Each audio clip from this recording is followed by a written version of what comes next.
안녕하세요.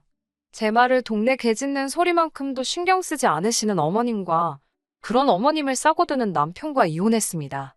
지금도 그때를 생각하면 가슴이 쿵쿵 뛸 정도로 스트레스를 많이 받았어요. 이렇게 사연을 쓰는 것도 어디다 털어놓지 않으면 화병이라도 걸릴까 싶어서고요. 남편과 저는 직장에서 처음 알게 되었습니다. 저보다 2년 늦게 입사한 남편은 옆에서 보기에 일에 있어서 의욕도 넘치고 주변 사람들과 대인관계도 좋은 신입이었지요. 하지만 제가 느낀 건 딱 거기까지였고 이후로는 남편에게 큰 관심을 두지 않았네요. 제가 일욕심이 많기도 했고 애시당초 회사 내에서 연애 같은 건 안 할 작정이었습니다. 입사 당시 선배들이 말해주길 회사에서 사내 연애하는 걸 굉장히 안 좋게 생각한다며 웬만하면 남자는 밖에서 만나라고 했었거든요. 하지만 저와 달리 남편은 저에게 관심이 많았던 모양입니다. 처음부터 저한테 대놓고 들이대는 건 아니라서 잘 몰랐는데 언젠가부터 주변에서들 남편이 저에 대해 묻고 다닌다며 귀뜸을 해주더라고요. 그러다 제가 이직을 하게 되었고 남편도 그 소식을 들었나 봐요. 제가 마지막으로 출근을 했던 그날 옮기게 된 회사는 어디냐, 왜 이직하는 거냐 시시콜콜한 것들을 묻더니 이제 회사를 떠나는 거니까 우리 데이트해도 되지 않냐고 단도직입적으로 묻더라고요. 조금 지나치다 싶을 만큼 저돌적인 남편의 태도에 당황스러웠지만 동시에 이 남자 도대체 뭐지 싶어서 솔직히 좀 궁금했달까요? 그렇게 저희는 회사 동료가 아닌 남녀로서 데이트를 하기 시작했습니다. 남편은 자상하고 속이 깊은 사람이었기에 같이 있는 것만으로도 큰 힘이 되었습니다. 제가 너무 바빠서 자주 만나지는 못했지만 그래도 큰 다툼 없이 다른 연인들처럼 알콩달콩 예쁜 연애를 했어요. 그러다 사귄 지 1년이 되었을 무렵 남편에게 프로포즈를 받았습니다. 솔직히 말하자면 저는 그 자리에서 바로 좋다고 대답하지 못했네요. 남편을 사랑하는 마음과는 별개로 제 커리어에 대한 욕심 때문에 지금 바로 결혼을 하는 게 맞는 건지 쉽게 결정을 내릴 수가 없더라고요. 그런 저에게 남편은 실망한 기색을 보이기는커녕 든든한 울타리가 되어주겠다고 했습니다. 그리고 순진했던 저는 그 말 하나만 믿고 남편과 결국 부부의 연까지 맺었던 거지요. 결혼 전 남편과는 길다면 길고 짧다면 짧은 1년이란 시간을 함께 보냈지만 시댁 식구들을 만나지는 못했습니다. 제가 이직을 하자마자 남편과 연애를 시작했던 탓에 시댁 식구들까지 만나고 할 정신이 없었던 게 가장 큰 이유이지요. 참고로 이직을 해온 지금 직장은 동종업계에서도 5손가락 안에 들 만큼 경쟁력 있는 소위 잘 나가는 회사입니다. 그리고 저는 이곳에서 하루빨리 인정을 받아야 한다는 부담과 긴장 때문에 다른 일에는 도통 눈을 돌리지 못했고요. 그렇다 보니 본격적으로 결혼 준비를 하면서 한번 상견례 때 한번 본 게 전부입니다. 하지만 결혼식을 올리고 나서야 진작에 시부모님 되실 분도 몇 번 만나보고 어떤 집안인지 좀 살펴볼 거라는 후회가 들더군요. 저희 시댁은 제가 주변에서 보고 들은 시댁들과는 아예 차원이 달랐으니까요. 돌이켜 생각해보면 상견례 때도 어머님은 그렇게 가족 간의 협동과 화합, 공동체 정신 뭐 그런 것들을 강조하셨습니다. 그러면서 저더러 무슨 고부 갈등이네 시누이지 시네 뭐네 그런 말도 안 되는 이야기들은 걱정하지도 신경 쓰지도 말라고 하시더군요.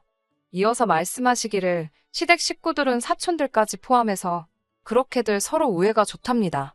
실제로 남편에게는 결혼한 사촌 형제들이 있었는데 그 배우자들끼리도 그렇게 사이가 좋다며 자매가 따로 없다고 하시대요. 솔직히 하나부터 10까지 어머님이 하시는 말을 다 믿은 건 아니지만 그래도 어머님께서 워낙 자신만만해 하셨고 어머님 옆에 앉은 남편도 진짜고 사실이라며 추임새를 넣어대는 걸 보곤 다들 서로서로 사이가 좋긴 좋은가 보다 싶더라고요. 신혼여행에서 돌아온 날이었습니다.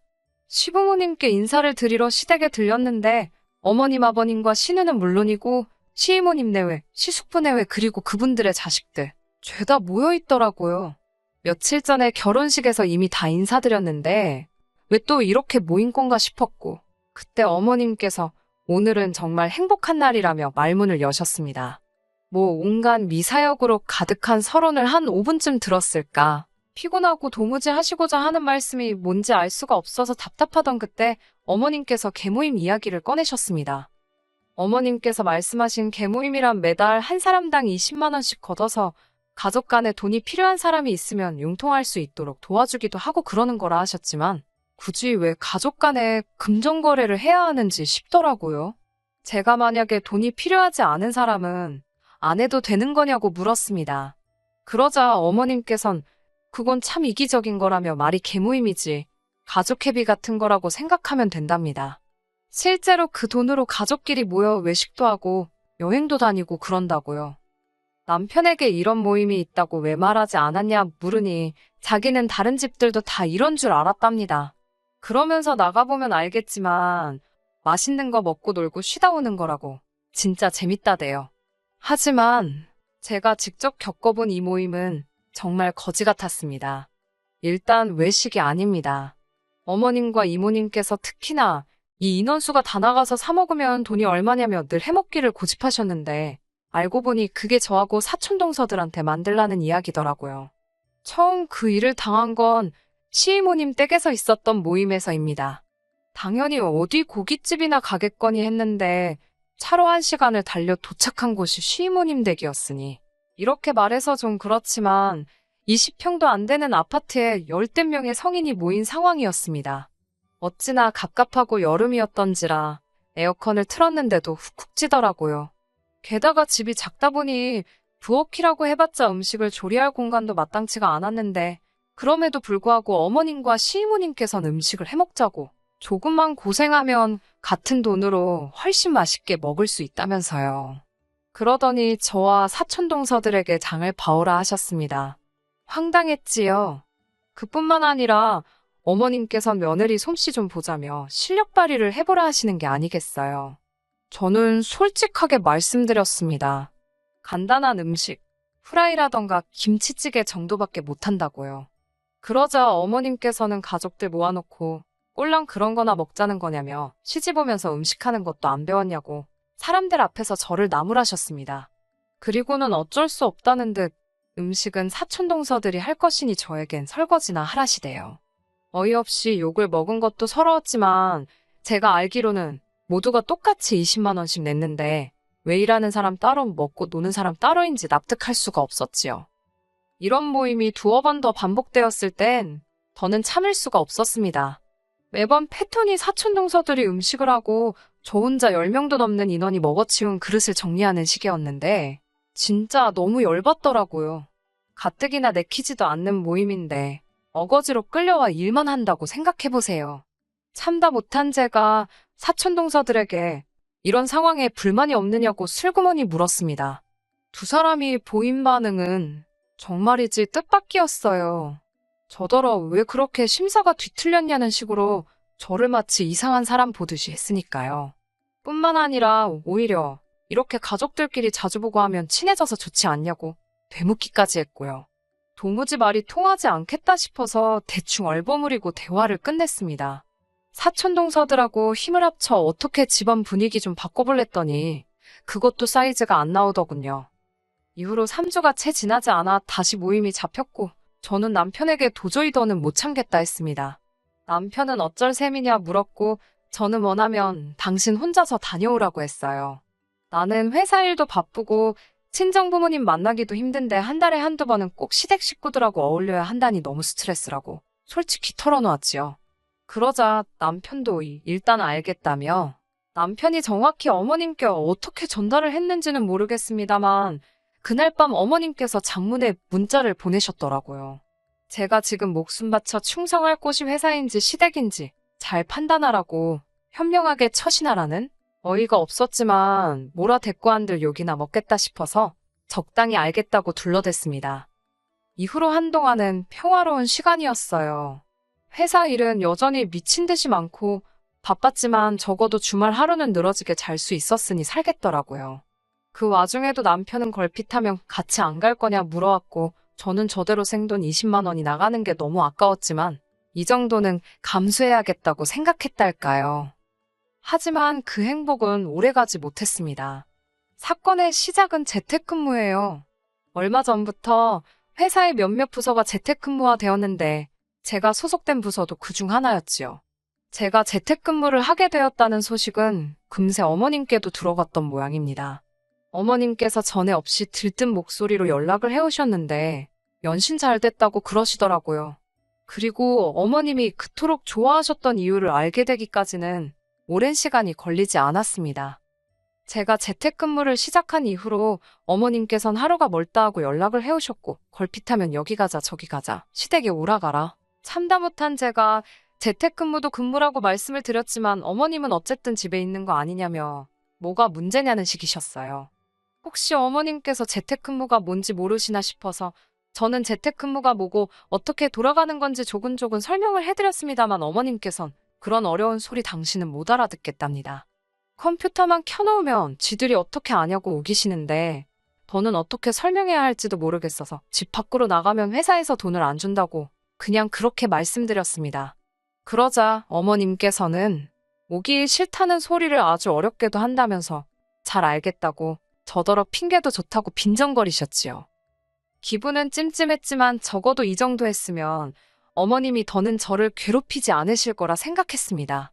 그런데 다시 한 2주쯤 지났을까 어머님께서 이번 개모임은 저희 집에서 하기로 했다고 통보를 해오셨어요.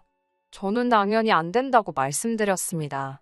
집에서 일을 하다 보니 업무에 관련된 자료도 집에 너무 많이 와 있었고 이걸 지금 다 치울 방법이 없다고. 차라리 식당으로 가시면 제가 어느 정도 보태드리겠다 했습니다. 하지만 어머님께서는 너야말로 네 시애미 체면은 생각도 안 하냐면서 당신 형제들 보기가 남부끄럽답니다. 시이모나 시삼촌 자식들은 사위고 며느리고 다 와서 하하호 즐겁게 어울리다 가는데 저만 왜 이렇게 삐딱선을 타는지 모르겠다고요. 저는 연신 죄송하다 소리만 하면서 그래도 저희 집으로 오시는 건 안 된다고 말씀드렸습니다. 제 나름대로 강하게 선을 그었어요. 설마 무대뽀처럼 들이닥치는 건 아니시겠지. 그때만 하더라도 그 정도의 믿음은 있었지요. 하지만 설마 했던 일이 벌어졌습니다. 금요일 오전부터 몸이 너무 아파서 재택인데도 불구하고 병가를 낼 수밖에 없었습니다. 남편은 출장 중이었기 때문에 새벽에는 혼자 간신히 운전해서 응급실까지 다녀왔고요. 그래도 링거라도 한 방 맞고 온 덕분인지 토요일 11시쯤 되어서 간신히 눈을 뜰 수 있었고 뭐라도 먹어야지 싶어서 냉장고를 뒤적이는데 어머님께서 전화를 걸어오셨습니다. 1시간이면 도착하신다며 손님 맞을 준비를 하라나요. 황당하고 어이가 없는 상황에 뭐라 할 말도 없었지만 이대로 당할 수는 없었습니다. 무엇보다 당신 아들도 없는데 도대체 왜 저희 집에서 모인다는 건지 이해를 할 수가 없었지요. 시간을 확인할 새도 없이 남편에게 전화를 걸었습니다. 그런데 남편에게 상황 설명을 하니 무슨 재밌는 이야기라도 들은 듯 웃더라고요. 제가 장난하지 말고 빨리 어머님께 전화드려서 돌아가시라고 하라고. 지금 1시간 내로 수습할 수가 없다. 집도 너무 지저분하고 나 오늘 정말 아프고 피곤해서 음식 못한다고. 그런데 남편이 한다는 소리가 일단 진통제라도 먹으랍니다. 가족들을 헛걸음하게 할 수는 없지 않냐면서요. 남편이 진짜 말이라도 내가 어머님께 잘 이야기해보겠다. 일단 몸부터 챙겨라 이런 식으로 했다면 저희가 이혼까지 하는 일은 없었을 겁니다. 하지만 남편의 어이없는 반응에 저도 정말 화가 나더라고요. 저는 절대로 안 열어드릴 거라고 헛걸음 하시든지 말든지 나는 모른다고 분명히 안 된다고 했는데 왜 들이닥치시는 거냐고 소리를 질렀습니다. 남편은 왜 자기한테 난리냐며 그러면 저더러 알아서 막아보랍니다. 제가 안 열어드리면 자기가 비밀번호를 알려드릴 거라면서 일 크게 만들지 말라나요? 그리고 자기도 지금 출장 중이고 일하는 중이니 이런 일로 연락하지 말라대요. 식구들 챙기고 하는 건 며느리가 할 도리 아니냐면서요. 남편의 개소리를 듣고 있으니 내가 뭐에 씌어서 이런 인간이랑 결혼을 했나 싶은 회의감이 밀려왔습니다. 저는 일단 현관 비밀번호부터 바꿔버렸어요. 그리고 어머님께 전화를 드렸습니다. 제가 너무 아파서 안 된다고 하니 집에서 컴퓨터만 하는데 왜 아프냐며 전부터 제가 핑계가 많고 거짓말을 밥 먹듯이 한다며?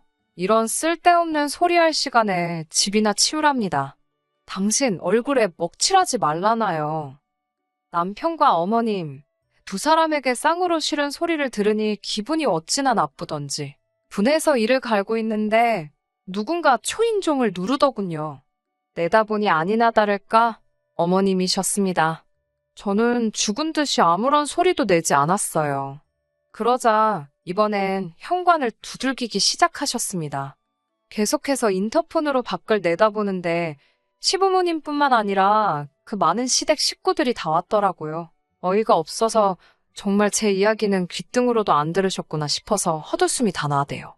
그때 급기야 삑삑삑삑 어머님께서 비밀번호를 누르시기 시작하셨습니다. 암만 시도하시면 뭐하나요? 제가 바꿔버렸는걸. 한다섯 번 틀리니까 현관에서 시끄러운 알람 소리가 울려대기 시작했고 급기야 옆집에서 인터폰을 한 건지 경비 아저씨까지 올라오셨더군요. 전 계속 아무 소리도 내지 않고 있었습니다만 어머님의 쩌렁쩌렁한 목소리 덕분에 상황이 어떻게 돌아가는지 파악이 다 되었습니다. 경비 아저씨께선 여기 거주하시는 분도 아닌데 이러시면 안 된다. 경찰 불러야 한다고 경고를 주고 계셨고 어머님은 내 아들 집이라며 고래고래 소리를 지르시고 그렇게 한 시간은 지났을까요? 실랑이 끝에 다들 포기하고 돌아가는 것 같았습니다. 그때 어머님께서 또다시 전화를 걸어오셨고 이번엔 받았지요. 어머님께서 다짜고짜 저더러 지금 이게 뭐하는 짓이냐며 욕을 하시길래 전 지금 집에 없다. 제가 분명히 오지 마시라 하지 않았냐고 받아쳤네요. 그러자 세상천지 저 같은 며느리가 어디 있냐며 저더러 패급 며느리랍니다. 공짜로 줘도 안 데려다 쓸 며느리라나.